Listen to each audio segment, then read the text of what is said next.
Well, we'll go ahead and get started. We're going to have many more people join us, but hey, Bob, how are you? Oh, he's eating. You're on mute. No, maybe not. No problem. Alberto.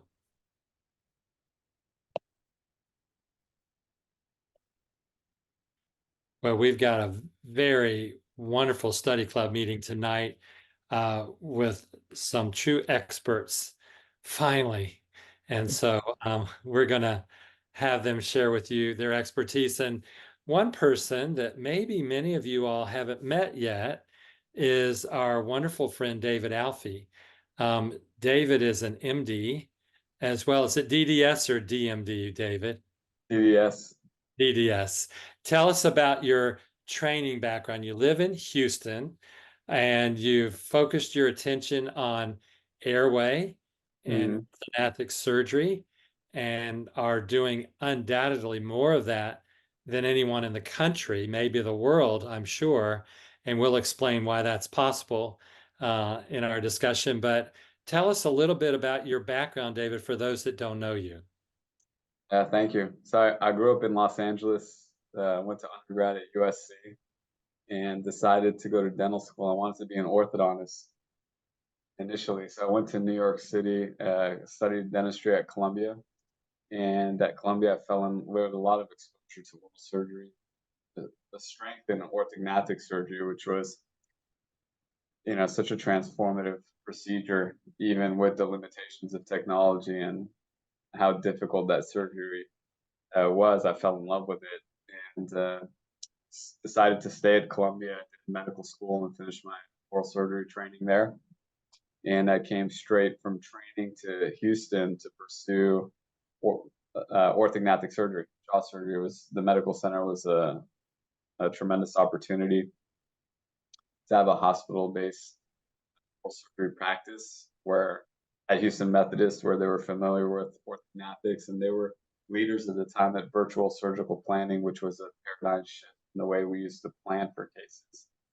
And in my, when I started jaw surgery at that time, airway wasn't really understood um, like it is today, and really untaught. But through the evolution of my practice and the experience of bringing people's jaws forward to correct deformities, not knowing what I was doing for the airway, I started to take note of these amazing, really amazing life transformations. People coming off blood pressure medicine, uh, anxiety medicine, depression meds, and having these really transformative experiences. And finally, I felt the light bulb, like probably a lot of you have felt in your careers, and then went down this rabbit hole where it's so hard to unsee it once you see it. The impact of the airway and sleep for quality of life and well-being, and really just very fortunate to be in a field where I am in opportune position where I was an early adopter and pioneer in the new technology that we use, which has transformed the way we can do these jaw surgeries. So, for example, we were doing them in 8 hours, and it's still 6 to 8 hours is still pretty standard around the country or the world for a double jaw surgery. And with the technology that we have now, I can do surgery on average in just 1 hour, um, which allows me to do more than anybody in the world. But it's not just about volume and speed. The recent experiences have been so much better, and also my ability to plan for these cases appropriately and then address the airway has been completely different. And it's been a lot of fun to be a part of that and help people. It is amazing. Give me a timeline because I'm trying to understand when these subjects popped up for different people that are early adopters. So, how long ago was it, would you think, that you began to realize that orthognathic surgery was making a dramatic change in airway and quality of life? Yeah, so I saw it actually very early in my practice, probably this was around 2013 or 14, a couple of years in, and I treated a young lady with pretty profound cerebral palsy, who was extremely anxious and had a poor quality of life and no real independence. And she had just a severe retrognathia, obvious obstructive sleep apnea. And just by bringing her lower jaw forward a really good amount to treat her, known deformity, um, her her anxiety had changed tremendously, and she was able to come off CPAP. And she was very early in my career where I said, "Wow, that's pretty amazing. There's something to it." I still didn't really understand it, but then through more experiences, I remember a couple years later, I treated a pilot who had been grounded from flight because of his sleep apnea, and he was really struggling with that, and I brought his jaws forward for that purpose, and he did extremely well. And it was, over the years, probably until about, I think the real light bulb was like 5 or 6 years ago, when I Mm. realized that there's a true silent epidemic, and there wasn't a separation of, you know, sleep apnea, jaw surgery patients versus orthognathic patients, but in reality, they were all airway patients. And that's how I see it now. But that probably happened about 5 years ago. Mm. And this is living right in the realm of what we would call the specialty of dentistry in Yeah. medicine, which is, of course, what we're talking about is this oral systemic connection that has never been connected to each other, Right. purposefully or with understanding.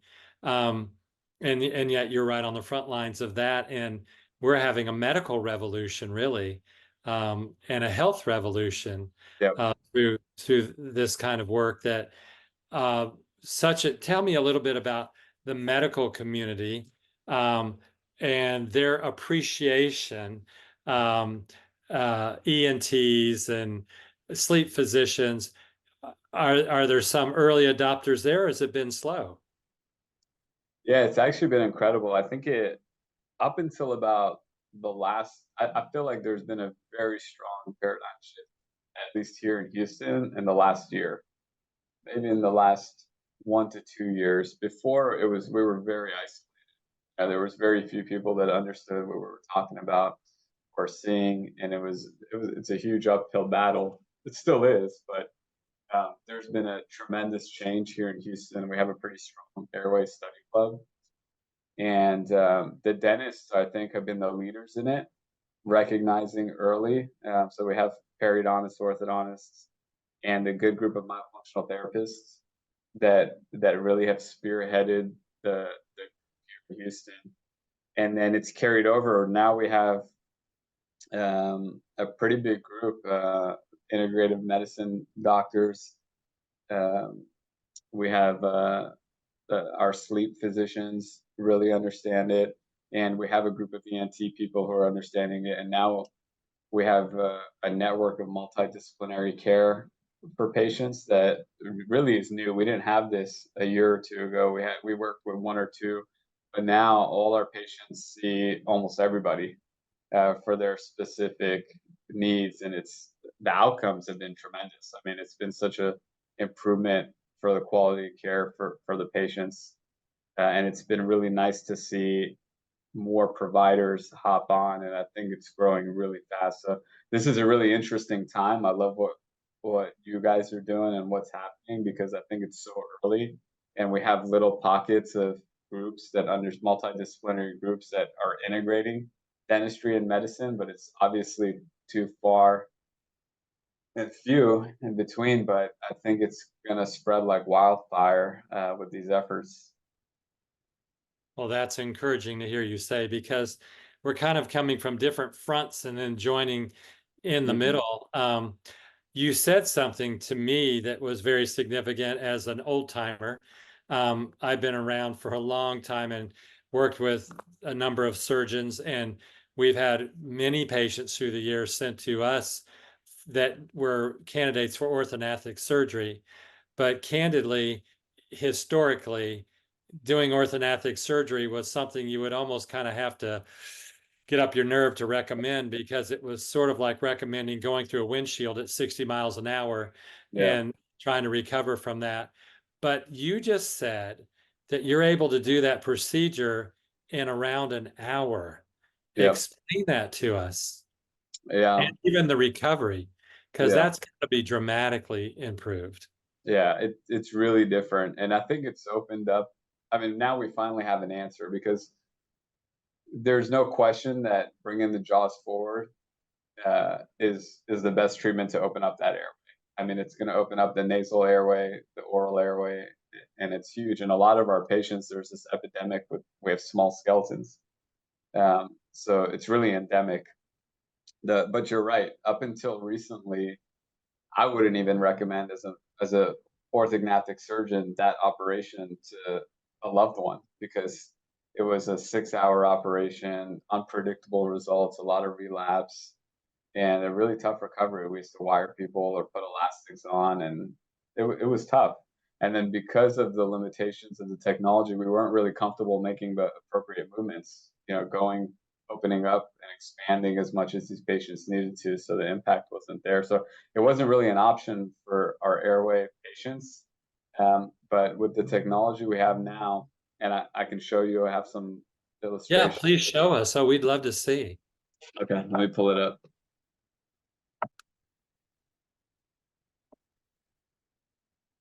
Okay, let's see. Sure.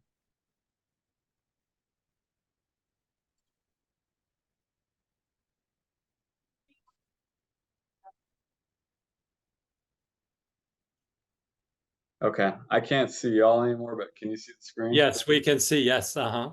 Okay.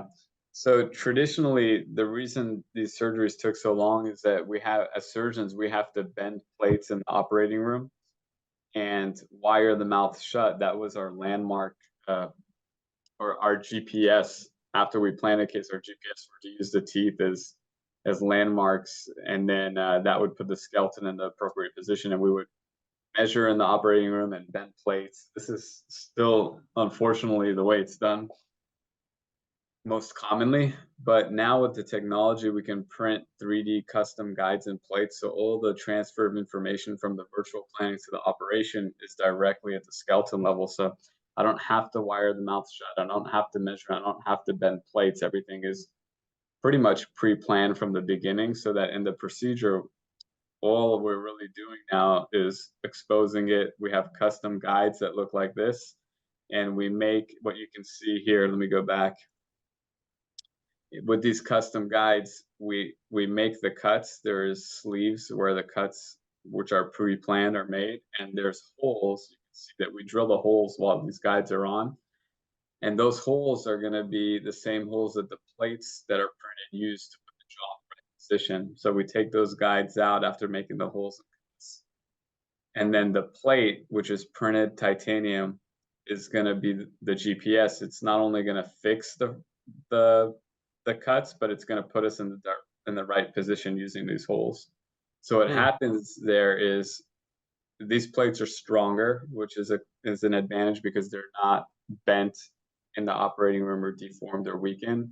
But they're also much more accurate because we're putting it exactly where the plate was printed for that jaw structure to be. And then you have more stability and less relapse when the plates are stronger and the movement is more accurate. And then when you don't have to bend plates, you don't have to measure, you don't have to wire the mouth shut, you eliminate a lot of the procedure. So I've been doing it this way for about 5 years now, exclusively. I do about 200 of these double jaws a year, and my average is about 60 minutes for a case. And this week I did one in 44 minutes. And these are sleep apnea double jaw surgery cases. So the patients now get a procedure where it's an hour. All the incisions are inside the mouth and they're in a good place orthodontically. There's not the relapse and instability that we were afraid of with the older technology, but also the recovery with 1 hour of stretching versus 6 or 8 hours of stretching. It's a lot easier. When I see them a week after surgery, they look like they had their wisdom teeth out. They don't look like jaw surgery patients, and most That's of amazing. us are back to work after 2 weeks. I've had surgeons and dentists and they've been back operating after 2 weeks. So it's been a completely different operation. That is amazing. That is phenomenal. And the dramatic changes in airway. I had one patient who had this procedure done and came in and she said, I felt like I was living in a little, um, just a little studio apartment my whole life. And like the day after surgery, I felt like I was living in a penthouse because of the changes just in my airway, even though sore, the breathing and all of these things was instantly better. And what an incredible life-changing service that is. So, um, man, that's really neat. What questions do you all have for David? We want to make sure that you get to ask him. Let me see if are there some popping up? While you're looking, Whit, I have a Yeah, question. Uh, yeah. I've heard you talk, Dr. Alfi, about the planning for these surgeries. And while the AI and the technology makes it so much more precise, Right. you, you spend a lot of time prepping for the case, maybe way longer than the case takes, right? Yeah, it's true. I think that that's accurate, that it takes us longer to prep for the case than the case takes. But yeah, for a surgeon, that's great. Measure twice and cut once Hmm. philosophy. But yeah, what we do is we bring them in about a month before surgery, when we know that they're going to be scheduled, because it takes about a month to print the custom guides and plates to make sure we get them. They come from Belgium. They're printed in a printer in Belgium at the time. And I'll meet with an engineer online about 3 weeks before surgery, about a week after I take all the records. And with a lot of accuracy, we'll look at all axes and degrees, make it symmetric and to the millimeters, make sure the midlines are on, the bite is precise, and the skeleton is exactly where we need it. And then they'll design the plates and guides, and we'll approve it, and it'll be ready for us in the operating room. Wow, very different. That's so exciting.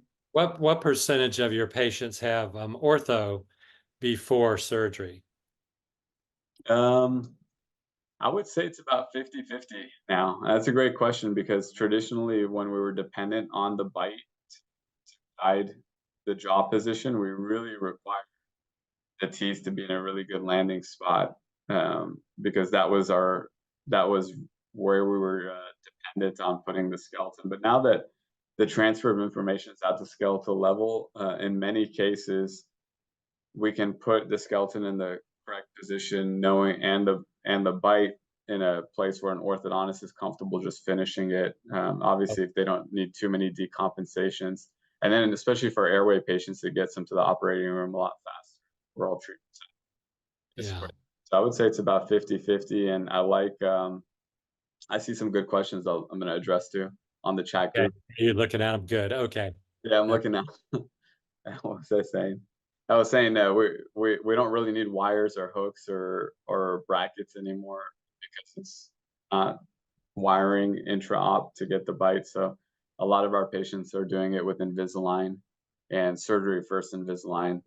So I just put them in an Essex retainer, a clear retainer, for 6 weeks after surgery, and then they go back to their orthodontist once they can open wide enough and get a new intraoral scan, and then get refinement ortho afterwards. Okay. So the general dentists that are doing Invisalign could work with you in tandem and Yep. team together. Yeah, Yeah, absolutely. that, that's We great. have that as You know, well. I want to go ahead and answer those couple of questions, and I want to take it in a little bit different direction the Okay. last few minutes. Okay, so let's see. It says, I saw a question about allergies to titanium. We had a lot of people testing for titanium allergies. We see some come positive with maybe some clinical signs or symptoms, nothing really obvious systemically. I will see some inflammation uh, on the mucosa overlying uh, the plates in a subset of patients.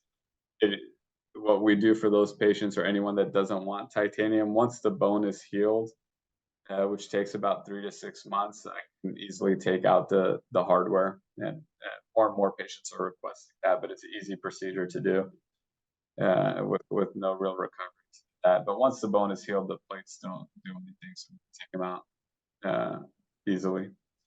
Tongue tie release before or after. Most of the time I recommend it after.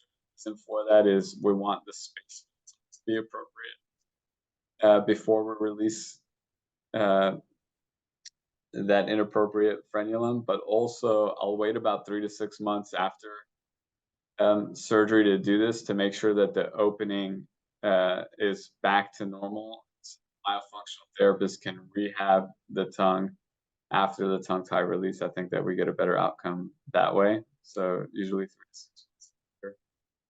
How does it compare to widening the airway? I mean, it's tremendous. The amount of airway expansion we're getting, more than Marpy's dome, because it's everything. We can widen it, we can bring it forward, getting the tongue, the palate, the arch is bigger. So I mean, we're expanding the airways tremendously. Almost everyone that comes with CPAP, we get them off CPAP. And also, what's actually interesting is the nasal airflow is significantly improved with the MMAs, because when we do the I basically have access to the floor of the nose, so we remove a lot of the bone that's impinging on the septum and the turbinates. And I think a lot of patients that actually go through septoplasty turbinectomy is not really required once we expand that maxilla. The first thing patients notice afterwards is tremendous increase in nasal airflow. I think grander than any other treatment option there. What else did I miss? I think there's one other question about what is the indication for a 3-part maxilla?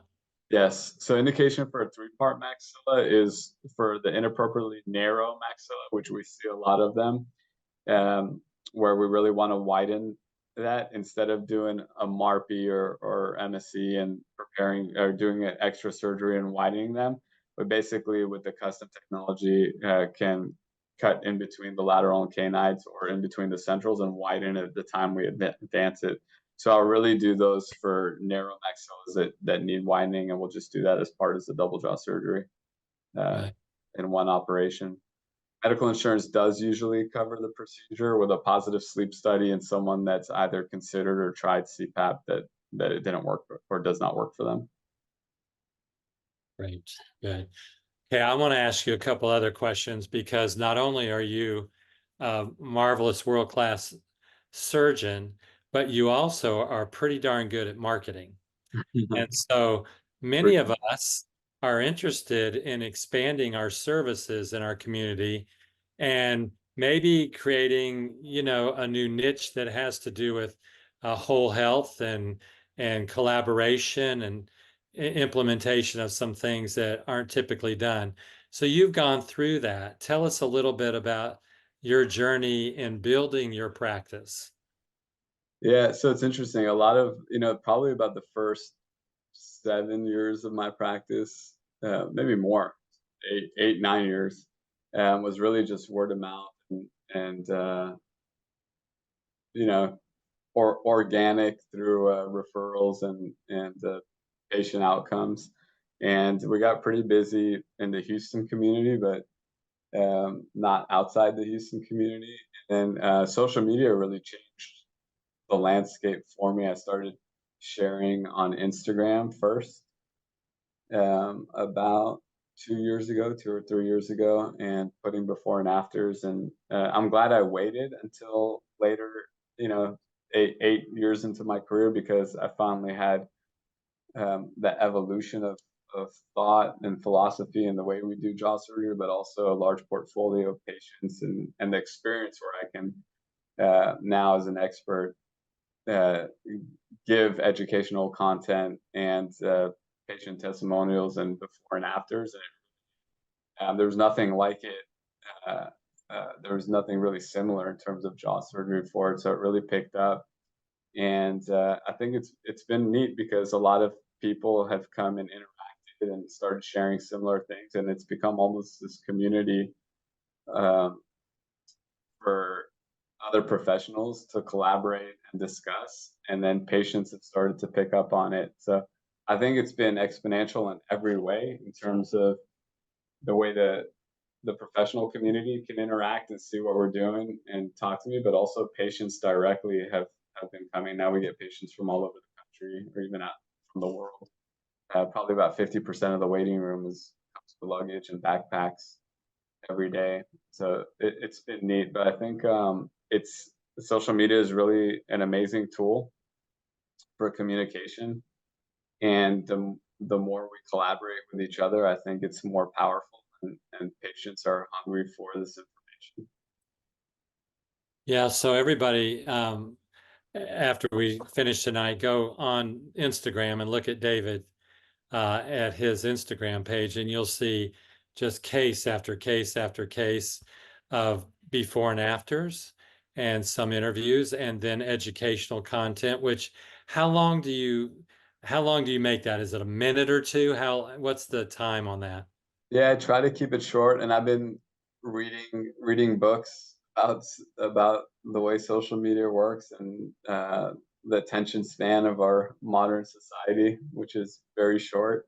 So I think short educational content happens to work really well, and it's shareable. These are things that are important for viewership.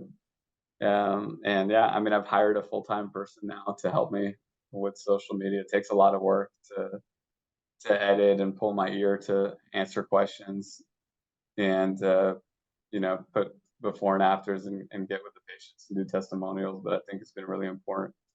Mm. Obviously, it's been important in the growth of my practice, and even networking and getting exposure to other people who are like-minded. It's been great. So when I give talks to residents and residency programs, I always encourage them to start uh, looking at it now, and starting early, because it's going to continue to be so pivotal in the way we communicate and we search for techniques and protocols and team members, but for sure this is the way patients are doing it. Mm-hmm.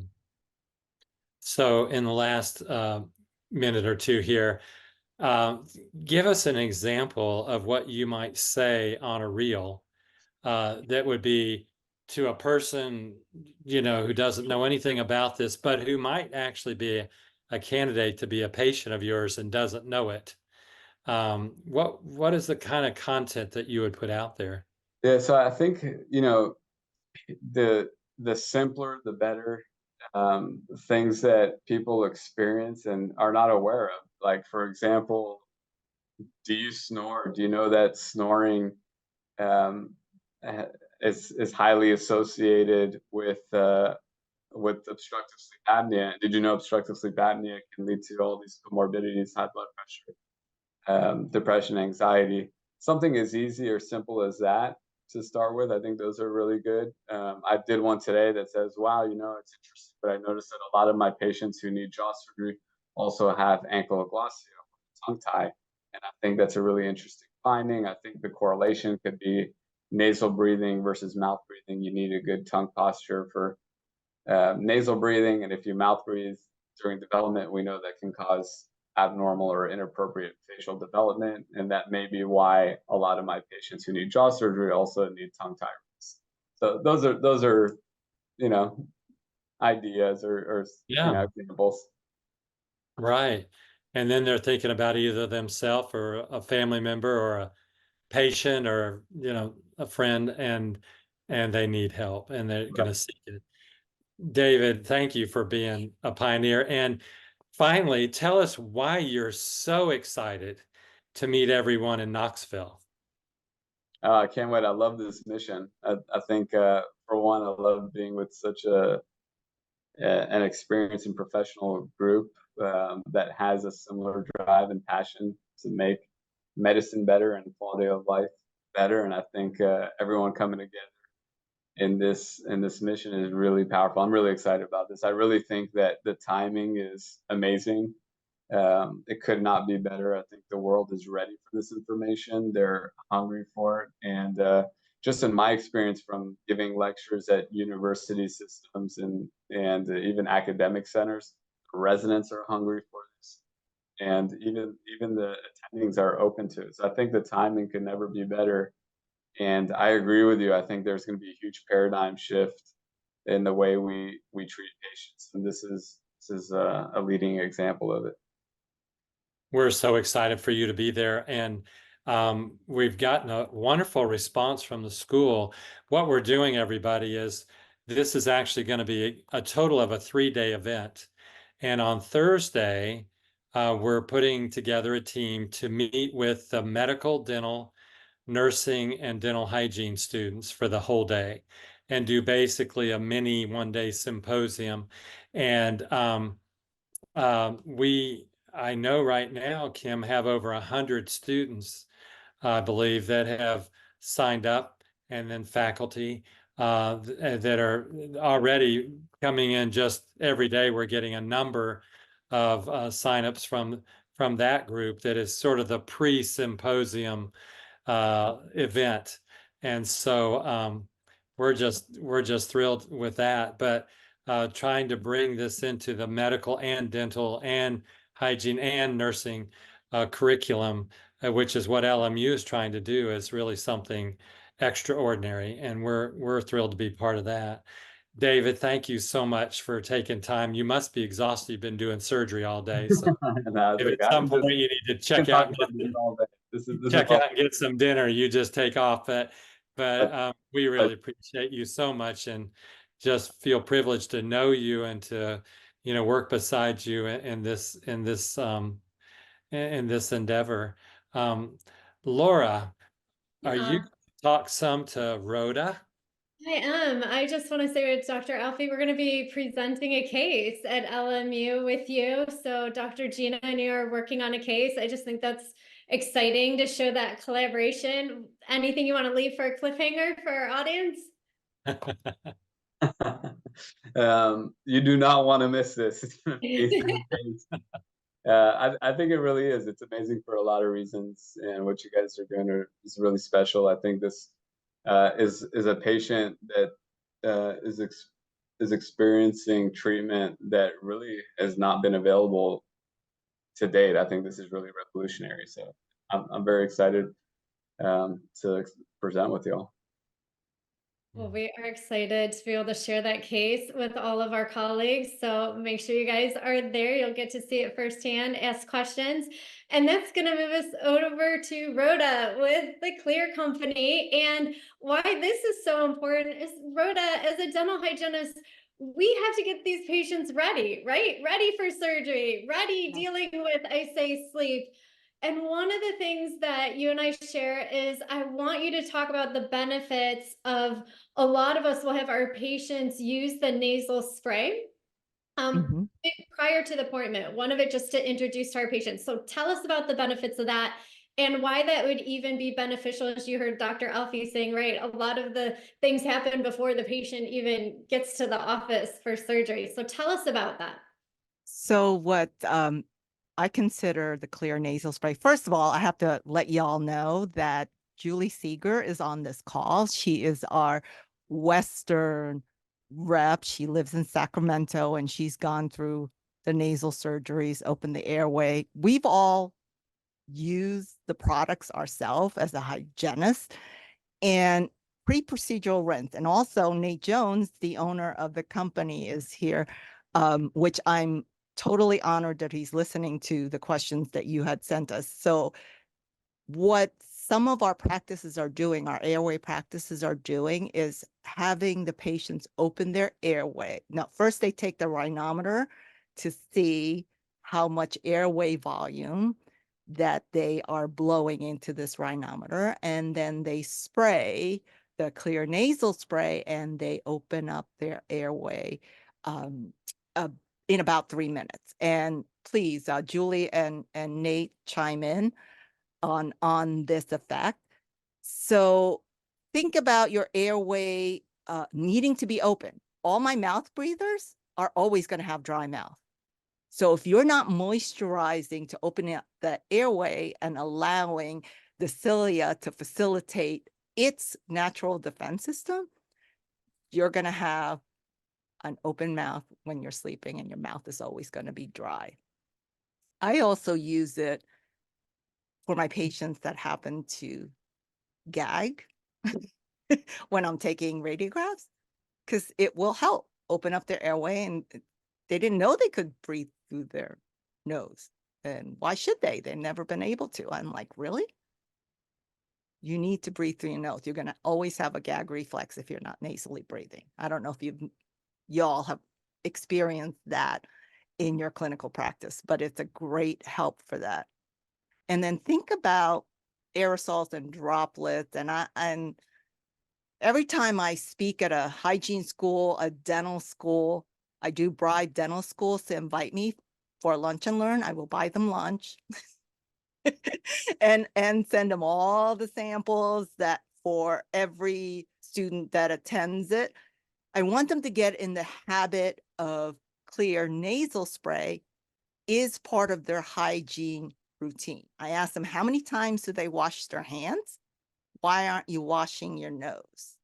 As you and I are speaking, yes, we have droplets, but there's still aerosol somewhere. There's viruses and bacteria that are in those droplets. And when I see the projector on the screen and see those little dust particles, I'm just going out of my mind because I think there's stuff that I'm inhaling from that classroom. That's why I like to do using the clear nasal spray, 2 sprays in each nostril, cover your nostril, perfect bite wing, sniff it so it gets up in there. You will taste the sweetness of it. And it's not drying because salt can be drying, just saline can be drying. Well, Rhoda, you're speaking my language, all things oral microbiome. I think it's so important, especially preparing. I just want to say for even Dr. Alfi's surgery or not, is that we're neutralizing, right? That oral microbiome. We're helping shut down some of those very pathogenic species, like you said, and moisturizing. So just even creating that neutral environment that we want to create that nitric oxide, right? Get them nasal breathing. But I'm going to have you backtrack now a little bit. Rhoda, tell us about how you got started with Clear. And then I'd love for everyone to know, because I'm a huge xylitol fan, just tell us about Clear, the company, why you've been with them so long, and the passion behind it. The passion behind it is I went to a meeting and it was a great minds alike. And this is funny because I live in Broward, and Nate Jones and the then national sales director sponsored one of my local component meetings. And Nate was in town, could have met me as a hygienist then. My son was playing a very important game. It was playoff baseball, a baseball mom first before hygienist. So I went to the baseball game, missed him that time. When I went to the Daytona meeting was Career Fusion. It's interesting, Nate was there because he saw how hygienists are preventative and he knows how smart we are. So he thought, let's see if we can connect and bridge a gap between the health food stores, because we were only available in a natural health market. It's saline, xylitol, grapefruit seed extract, and that's it. That's our preservative. So, I mean, there's lots of saline solutions, but there's so many different preservatives. Anyway, that's a whole nother story. So he got them in the natural health market, and he thought, well, prevention. Let's see if hygienists can go and get some of our xylitol, because we do have a dental defense, because it is a communal microbiome. We have chewing gum, mints, dry mouth spray, gels, all these other plethora of products to reduce the number of bacteria. Right, Laura? In my saliva test, yes, P. gingivalis and AA gone. The other stuff we'll talk about later. But they're very effective. Xylitol is very effective for PG, Alzheimer's. Hello, we need to prevent that. And of course, for heart attacks and a whole bunch of other medical issues. You can buy Clear products in natural markets. We offer professional pricing for our dental practices. And I know that you can't house everything. We still work clinically 1 day a week. So I know I don't have room to have any of the products in my office, but we can have your patient sample them and refer them to CVS. CVS, Walgreens, and Target is now carrying our Clear nasal spray, because the nurse practitioners in the minute clinics who are giving the flu shots saying you will feel less fluish or are less likely to get a variant of the flu if you spray with a clear nasal spray. Go get it at Sprouts. Corporate got a hold of that. And they said, why are you writing natural market? It's like, we've recommended for corporate to carry this because you already have all the other saline solutions. This works. And we believe in the products, so we're going to recommend it to help our patients heal naturally and prevent the second, whatever, virus, flu, bug they gave you a shot from something from 2 years ago. Sorry, I digress. So that's how we got it on the CVS target market. And we've also talked to them corporately as hygienists. We've presented to all these major retailers. It's you all recommending the products to go get them at CVS or Target. You need to do Spry and say, why aren't you carrying it? Because I know there are HEB carries the Spry products, Dr. Alfi, that you recommend. Because again, it's a communal microbiome. Strep is strep. So we have to make sure that the mouth and the back of their throat and their inhale, let them have a good communal microbiome. Does that make sense? Sorry, I'm taking up all of your Is perfect, because I think there's some of the big benefits, just people to hear about xylitol, not only just the oral microbiome, but setting people up pre-surgery or just even pre-procedures. That's why we use it. And then good sleep hygiene. I would love for you to share, what is a good sleep hygiene protocol? What would you share with all of us? Yes, Nate, you can turn on I do have a PowerPoint. Please explain the science. Yeah, please share. Nathan, unmute yourself, please. Oh, wait, you said you had a PowerPoint. This is Nate Jones. Hello, everyone. But you said you had a PowerPoint, so I was going to wait until you shared the PowerPoint.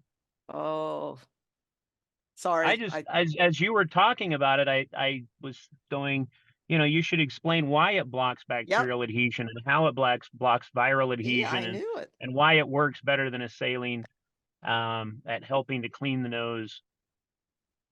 Yes, I'm going to go to the xylitol, the story of Clear. Can you see I didn't share it, did I? Not yet, but I just think xylitol is just so powerful, not only through your nasal spray, but just for people to hear, looking for those types of products, like you said, healthy products that are doing positive beneficial things to the oral microbiome, because we have a lot of things that can work against us. So I think it's just important that we do understand that science and have a product that I say is so universally be able to use, not only, like you said, strep strains. I always say strep is strep, right? Strep is our mutans causing caries. So just phenomenal product for that. But just like you said, even from strep throat, we know our kids with ear infections, those are strep strains as well, but just so beneficial. So walk us through this. So Nate, do you want me to show the medical studies, this one? The xylitol middle ear infections. Can you see the screen, Nate? Or did you want me to explain it? You can go and explain it. I mean, I can, you're explaining it. This is your time. I'm just sitting here with my daughter watching you. So interesting. Hi, Natalie. Hi, Sophia. So here's what's interesting.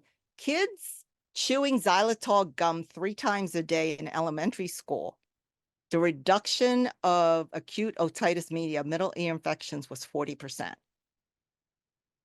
Because preschoolers can't chew gum, they had syrup, and they also had lozenges. So Dr. Lon Jones found these studies and thought, well, wait a minute, if chewing gum does that and syrup does that, why don't we add it to the saline? And so he started administering based on those studies, because Dr. Lon Jones had a granddaughter that kept getting chronic ear infections. So his wife asked him to find a different solution to antibiotics. And so what he did is added the xylitol to the salines, and after every diaper change. Why after every diaper change? That's when the mucociliary fluid is replenished.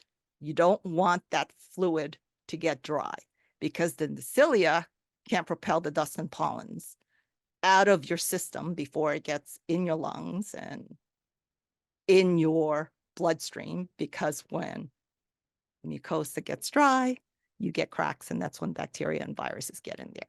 So in his private practice, he did 10 kids, daily regimen, 93% reduction of chronic sinus infections and ear infections. 93%.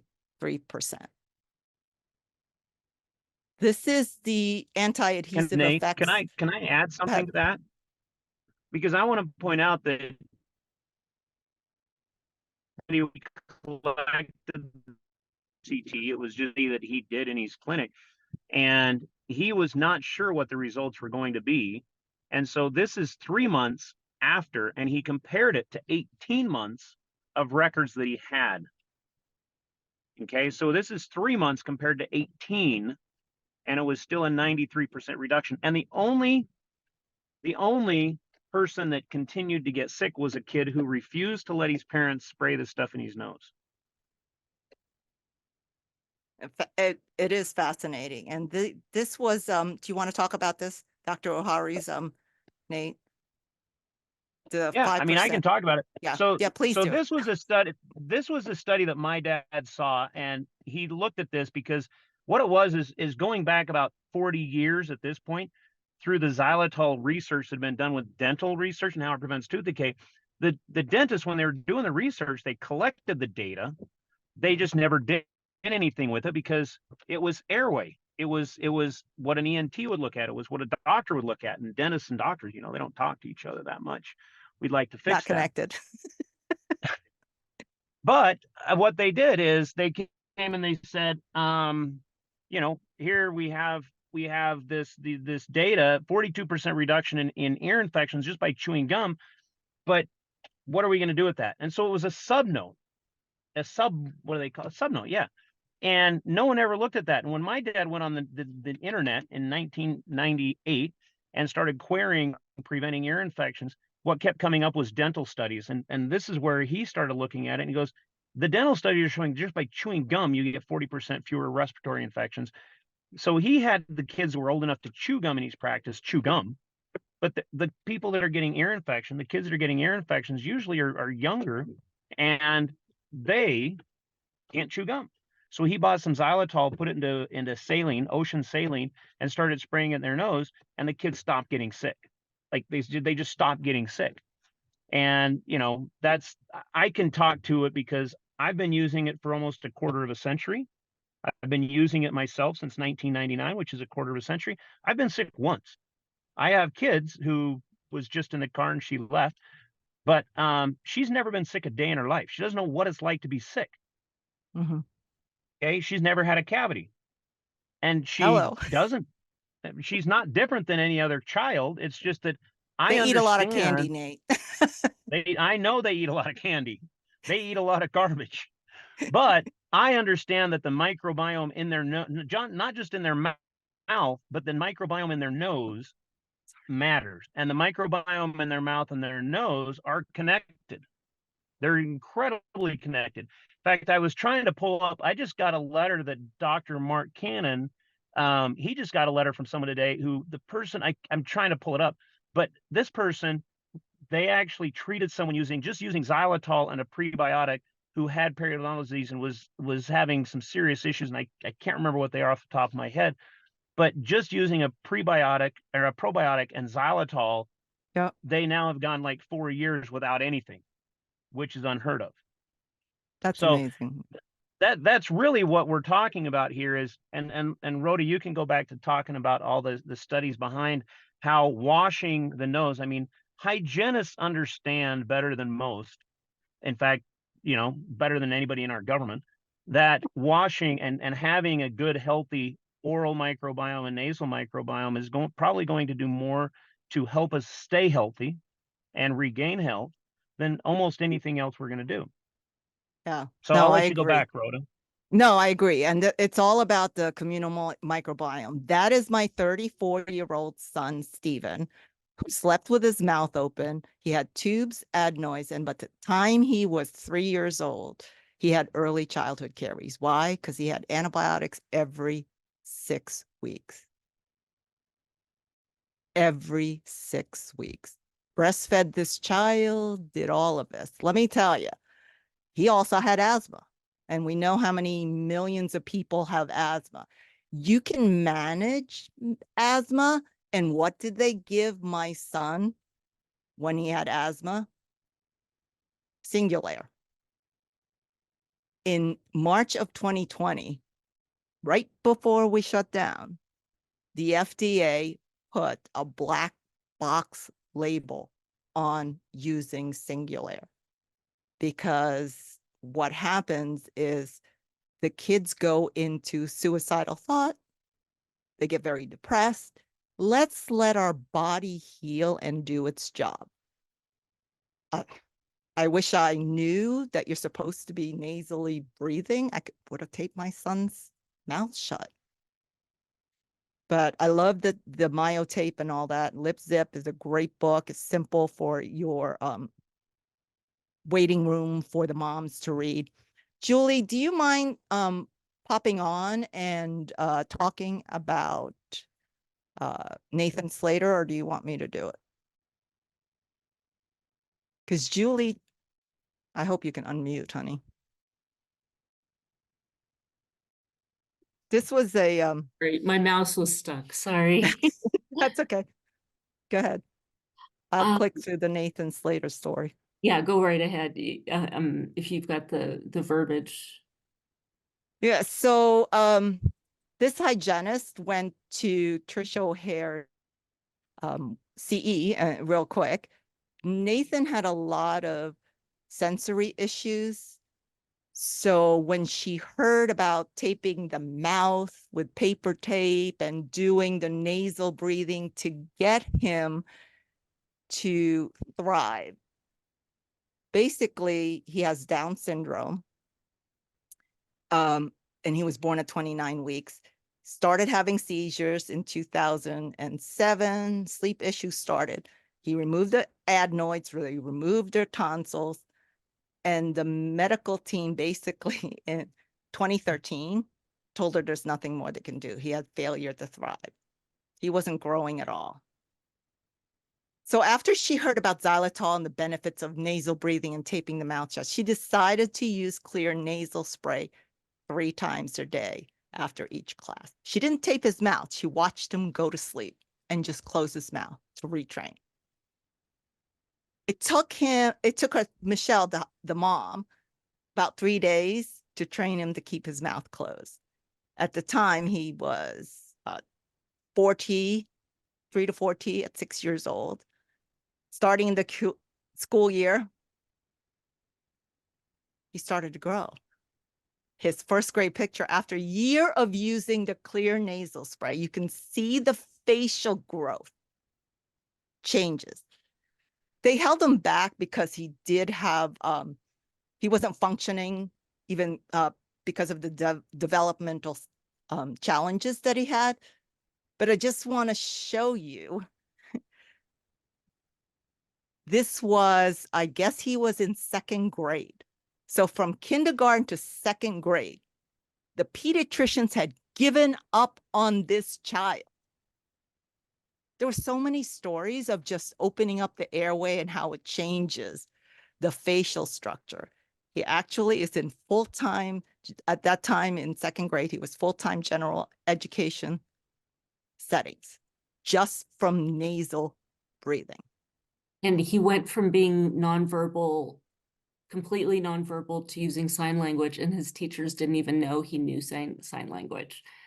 So Nasal breathing really does change. And sleep. He was able to sleep, which promoted growth hormone, and she had to buy him all new clothes and just all kinds of amazing success with him. And she Michelle, the hygienist out of Washington, did give us permission to share the story with anybody, just as inspiration, and her son's testimony. So wonderful family. No, it's great. So we already discussed this, Laura. So, as far as pre-procedural RINs. Oh, the postnasal drip. I forgot about that. Oh my goodness. Lisinopril. I used to take lisinopril and I was getting this postnasal drip. And I'm like, okay, I'm getting off some of my blood pressure medicine. So it's great. Anybody, you can have them use the samples in office. It's so easy. I mean, the little samples, I think I can get in and out of an airplane 5 times with that sample. I wash my nose on takeoff and landing. I haven't gotten sick since 2010. Anybody you see that's mouth breathing, it's all good. I love this product. I mean, I'm telling you, when I met Dr. Jones, I cried. I said, I wish I had known about this product and how aggravating it is to watch your child struggle. Sorry. Okay. Stop Can I- sharing. Can I add one? Yeah, Can I go add ahead. one thing real quick to that? Using it pre-procedurally, the studies that Rhoda referenced when she first started, when they looked at nasal rhinometry airflow volume, spray the nose, 3 minutes later, you can remeasure, and there's a 20% increase in airflow volume after forgot about 3 minutes. Okay, so for your patient that says, don't lay me down in the chair, I can't breathe, or I've got postnasal drip, don't lay me down in the chair. Here, spray your nose with this, and I'll be back in 3 minutes, and you can lay them down in the chair and go to work. And then at about the 3-week point, you start to see sustained benefits of about a 35% increase in airflow volume. So that's huge. That's a third more air coming through your nose. So get the little patient samples in your office, introduce the patient to it, use it while they're there, show them how to use it, and then they can go buy it and take it from there. But it will get you through the appointment a lot easier. And when they come back and see you, they're going to think you're amazing because you're looking at more than just their teeth. So. Yes, absolutely. Thank you, Julie. I have the best team, don't I, Laura? You do, you do. You have a question here. Nate, you're going to explain why xylitol works better than saline. And I think that's what they're asking about the lavage. So if you The could lavage. Ooh. I think they're talking about the big vacuum cleaner that goes in and, ooh, sorry. I've tried the lavage. Well, so this is Nate. Do you want me to answer that question? Yes, please. The nose lavage and the So the reason xylitol. why xylitol works better than saline is simply because saline, when you spray that in your nose, after about 15, 20 minutes, maybe 30 minutes at the most, the salt starts to get absorbed into the tissue, because that's the mechanism by which your body regulates how wet your mucus, your snot is. And so you spray salt into your nose, and initially it will keep it moist, but then the salt's going to get transported inside the tissue, and the water just osmotically is going to follow it. And so it's going to dry your nose. And that's why the Nasuli study that you referenced, that's what it's showing, is that when you spray xylitol into your nose, it is not absorbed. So it is continuously going to pull moisture out of the tissue. And what it showed is that when you're using saline, it actually causes a little bit of inflammation, because when the salt goes into the tissue, the water follows it, it's going to cause the tissue to swell. And so that's why xylitol is better. And I also put this in the comments, but if you have any questions about any of these studies that we're discussing, there's links to all of them on our webpage. And I encourage people to go and read it. Don't trust us for what we're saying. Go and read the studies and make sure that what we're gathering and learning from these studies is the same thing that you would learn. And then the other one is where they sprayed it. This was Dr. Olmos and his group, but they did one where they actually used what is it called? The sound waves, ultrasound, and they measured the airway, and then they used clear, and then 3 minutes later they measured it again. And the reason why clear works so well is saline, when you're using salt, you're using a 0.85%, so less than 1% solution, because that's isotonic and that's what's standard. We actually use an 11% solution. And if you did that with salt, you'd actually kill the tissue. You'd kill it. Okay. But because of xylitol, you're able osmotically, you're just going to pull a lot of moisture out of that tissue to where you're going to open up the airway. And that's why in 3 minutes, you're opening up the airway by 20%. Well, we thank you guys so much, Thank you. Nate, Julie, Rhoda, for sharing this and really sharing your stories, because it goes back to even Dr. Alfi's why we're all here, is the impact that we're having on our patients' lives and the communities at large. And so I just appreciate that. And again, you're going to be at our symposium and be able to show these studies and see how this all fits together. We're going to then bring up, how do we actually implement this into the practice? So Rose Nierman, I'm going to turn that over to you, Whit, to introduce Rose, because that's then the big question is, I know we had already one insurance question out there, Rose. So help us out, Whit, please introduce Rose and Nierman. I will. And Rhoda and Nate and Julie, thank you so much for educating us on how to help our patients in a very significant way through the use of xylitol in these different ways and forms. And thank you for partnering with us and getting the message out. And now, my dear, dear, dear friend, Rose and I go way back, just after the wheel was invented. And we've known each other for, I guess, almost 40 years, although she's much younger than I am. But Rose has been a leader in this area of airway for so long. She's probably been to every dental meeting on this subject in the last 20 years. Just about every week of her life, she's away, and knows everyone in dentistry that's involved in this subject. Rose, tell us, before you tell us some details of what to do, tell us a little bit, if you would, about what you've watched transpire over the last 10 years in the area of dental sleep medicine and dentistry's role in airway concerns. Well, our office that I worked in as a hygienist was much like Dr. Alfi, in that we treated a lot of TMJ patients, and even back in the early 90s, we were noticing that it affected their airway. And so we worked with a lot of doctors around the country who were doing TMJ treatment. So I created a manual on how to bill medical. And then sleep apnea came along. And so we have not only the manual, but a software called Dental Writer to bill medical for that. But the main thing we do is we support practices in billing medical.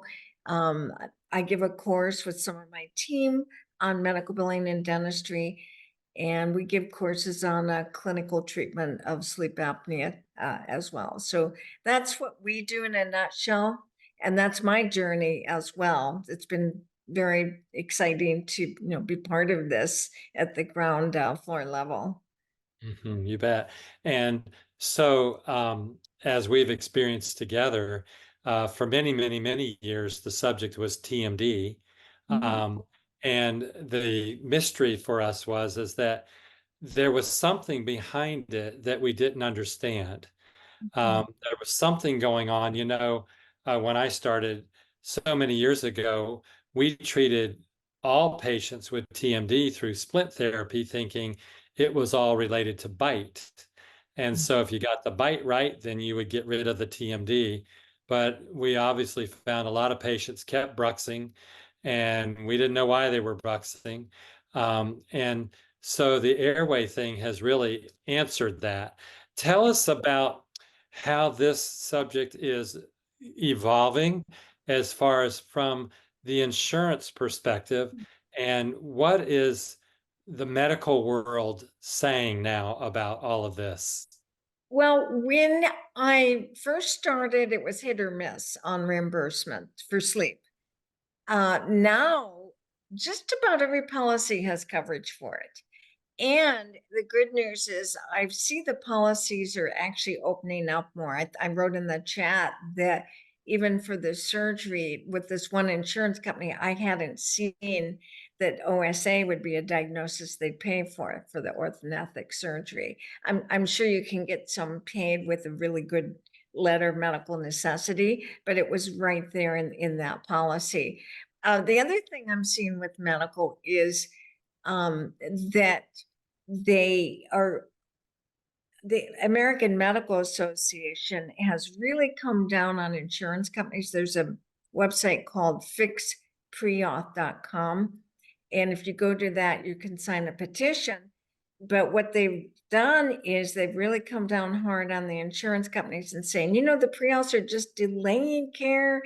Patients are harmed by that. And so we're starting to see pre-auths come back.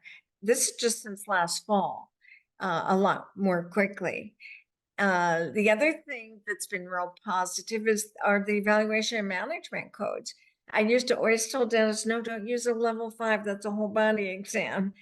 And a couple years ago, they changed the guidelines so you can more easily document by time and medical decision making. So now we tell dentists, look, if you spend the time, go for it, as long as you document what you did during that time. So I've just seen a lot of, I mean, insurance companies, they always want you to jump through their hoops, that's for sure. Yeah. But I have recently seen some positive developments. Okay, so now we in dentistry are not in network with any medical, medical companies for insurance. But patients, what do you see as far as policies covering oral appliances if the right steps are taken? And what are those 3 or 4 steps? Really, I would say about 95% of them cover it, even out of network. I'd say 95% of the dentists we work with are billing out of network. You're going to get paid more than in network. If there's no one in your immediate area who does the exact same thing you do, you can get an exception to go ahead and see that patient, called a gap exception. So we have a lot of our dentists doing that. So we're seeing that, they all have coverage. The hoops they want you to jump through are documentation, documentation. Having that SOAP report from your office of your exam, having a prescription from the physician, making sure that you have a copy of the sleep study, you send it in. Lately, some of the insurance, United Healthcare came out and said, we want the notes from the physician of their face-to-face. It can be telemedicine face-to-face, but they want those notes. Oh, and last but not least, make sure you have the patient sign proof of delivery that they received the appliance. That's extremely important. And sometimes they'll say, oh, you don't have that form, we're not going to reimburse you. So that's very important. And if anyone needs that form, I'll be happy to provide it.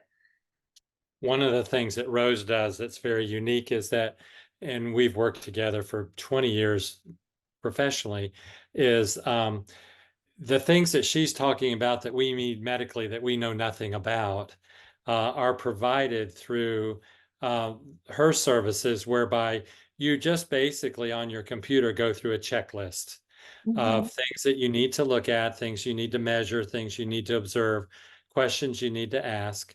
And at the end of that, you punch a button and it spits out a beautiful letter, both to insurance, but also to other physicians that you can communicate with, and doing things in a medically correct way, using the SOAP model of writing a letter, that is what they're used to looking at. But you said something important and that we found, and that is that the only way, if a dentist were to get involved in doing oral appliances for a management of airway before they have their surgery with David would be that you must have a sleep study. Now, can you do home sleep testing? Lots of times they will accept that most of the time, as long as it's signed by a board certified sleep physician. Okay. So if we in dentistry were to use, let's say, a watch pat and do an overnight sleep study, and the AHI, apnea hypopnea index, came back above 5, which is considered the limit of normal, we know we can't interpret that legally, legally. So we would then just ask WatchPat, as an example, to have their medical expert, their board certified sleep physician, to interpret that, to write a report, and then, if appropriate, also refer for an oral appliance. Absolutely. They'll write the prescription if the patient's a candidate, and they'll Okay. also perform the face-to-face if the insurance company is requiring that. And that, again, that can be by telemedicine. So if you have the sleep study, you have the physician's interpretation, and you have the prescription from the physician to the dentist, then the patient's eligibility for medical insurance kicks in. Oh, absolutely. Yeah. And then in many cases that can be at a high percentage, even if we're not in network. So Yeah. that's an important thing. The challenge I found as a private practice dentist is that I don't know any of this stuff, and I really don't want to. I mean, I want to know how to treat them, but I could care less about the other aspects. But of course, it's super important to the patient. And so that's where Rose steps in, and in Nierman Practice Management is so helpful to us. And how many years have you been doing this with dentists? I started the company in 1988. 1988, yeah. So, yeah. So it's quite amazing. Oh, wet, so. Yeah. Well, what about the area of TM? We're talking about airway, but Mhm. TMD is a important subject too that can have some insurance considerations. Is that right? For TMD? Yeah. Oh, absolutely. There's 39 states that actually have mandates that TMD has to be considered medical. I think practices are surprised how often they do pay for TMD, because what happens is the dental office will call and they'll say, do you cover like occlusal guards or bruxism devices? Right away, the insurance says, no, that's dental. So if you use our billing service, we use the proper wording, or if you want to bill yourself, we teach you. It's a medically necessary orthotic for temporomandibular joint disorder. If you say it like that, they're willing to talk to you. They're like, wow, that sounds like, definitely medically necessary. It's important. Yeah. I start with patient has headaches and facial pain. We need to get this patient treated right away. It is medical. Okay. So yeah, for sure, I see a lot of the medical pain for the exam and any radiographs that you take. I'd say about 75% of them pay for orthotics, depending on your state. Now, Florida's pretty good because Florida has a really, really strong mandate. But the other 38 states that have mandates can be really good. If your state doesn't have a TMD mandate, that's okay. A lot of them still cover it. Okay. But yeah, definitely. Oh, and the cool thing about TMJ orthotics is when you put it in, they'll pay for the follow-up visits. Let's say you need 4 follow-up visits. You can use the office visit code for those. Whereas with sleep appliances, you don't bill for the follow-ups for 90 days. So, Yeah. So there's a lot of things we don't know about that could benefit our patients yeah. financially, that we need to learn. Hope So that you have workshops for that on all aspects of that, and even training on how to treat these things too. So we want all of our community to know about you and to work with you, because you're not only special, but your services are extraordinary and make it easy for us to get into the things that we don't understand. And we would have to either hire somebody full time to do what you're doing for us, And the subject is always changing, right? So the billing codes, the rules and guidelines are always different from even year to year. So you help us with that. Thank you. So we put in the chat your contact information. Of course, we'll be together with your team at the symposium. Tell us a little bit about your thoughts about this movement that we're all trying to create together. Well, it's wonderful because as you were saying, even physicians, some of them are starting to get on board with this. But patients are seeking out this kind of care. And it's really amazing how many people have been to different types of practitioners and then found out, well, I had the same experience myself, where the doctor told me I had a thyroid problem and the blood test showed it. And I decided, okay, I'm going to, take these steps in mind, the ones that, I've learned from you. And I went back a month later and the doctor's like, what happened? It's like, doesn't not higher anymore. And I'm like, well, I don't know. But it just, once you realize the impact it makes, not only in your own health and your family's health, but in your patients, it's just amazing. Yeah, it really is. And thank you so much for being a leader in this whole discussion for so many years in TMD and Airway and just the whole community appreciates you so much, Rose, and I do. I've Um, loved working with you all these years. Thank you. yeah, me too. Well, we've got something very exciting coming up here in about 2 months and 10 days, and that is our symposium in Knoxville. And I want to ask you all if you've had a chance to register yet, because it's a good time to do that. And also, we've learned that the University of Tennessee is having their graduation that weekend, which will be just down the road from where we're meeting. So I want to really recommend that you get hotel reservations now.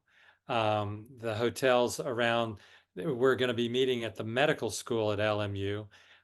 Beautiful, brand new facility, incredible, beautiful time of year in the late spring to be in the mountains of Tennessee, which Knoxville is a beautiful area. But you're seeing some of the people that you're going to get to meet and spend time with and learn from are exceptional. And we're just so excited about it. So we want to really encourage you to go ahead and get registered, to get your hotel reservations, to invite your colleagues that you want to have come. You may want to bring a physician or another dentist or hygienist friends, and all will learn a lot. And so, Laura, what else do you or Gina want to say about that and some of our planning? I just want to say it's going to be unlike any other. It's not just about coming and learning the knowledge, but actually watching it being implemented. So I think the second day, seeing the cases and being able to walk through and being interactive, that's probably one of the most unique aspects, as you heard today from Dr. Alfi and Dr. Gina, you're a part of that, as well as Dr. Wilkerson. So I think just the excitement around that of walking away knowing how I can do something on Monday, what can I go and do, and how easily it is to take that first step of implementation. That's really what all of us, want to be able to have as the expectation of everyone who wants to come and join us, that they feel like, right, there is that first step. I can do that, and watching the case outcomes, because usually there's a lot of knowledge, but not a lot of implementation. So Dr. Gina, yes, you're in on a couple of those cases. Yeah, and I totally agree. Laura and I were talking recently about how we've gone for years to conference after conference after conference and learn great, exciting new stuff, but then look back and go, what have I really changed in my practice? And so that's what we're hoping to accomplish with this symposium. And it's the feedback we got from last year's symposium. So we're going to take the great feedback we got last year and even build on that more this year to make it very functional, practical, tangible strategies for you to start implementing back in the clinic, whether it's dental or medical, on Monday morning to improve your income and do the right thing for the patient. What a great concept, right? You can do both of those things. So we're going to bring a lot of that to light, not only just through case examples, but also how did we shortcut it? Because Laura and I struggled even when we started working together in the practice of making it succinct and clear to the patient, clear to the other side of the aisle, as Whit says, what I was trying to accomplish on the medical side, what dentistry was trying to accomplish on the dental side, trying to bring those two worlds together. So we've learned a lot of things, maybe the hard way. And Laura especially is a master at just really making things very clear, very succinct, moving us along. And so we're going to share those strategies.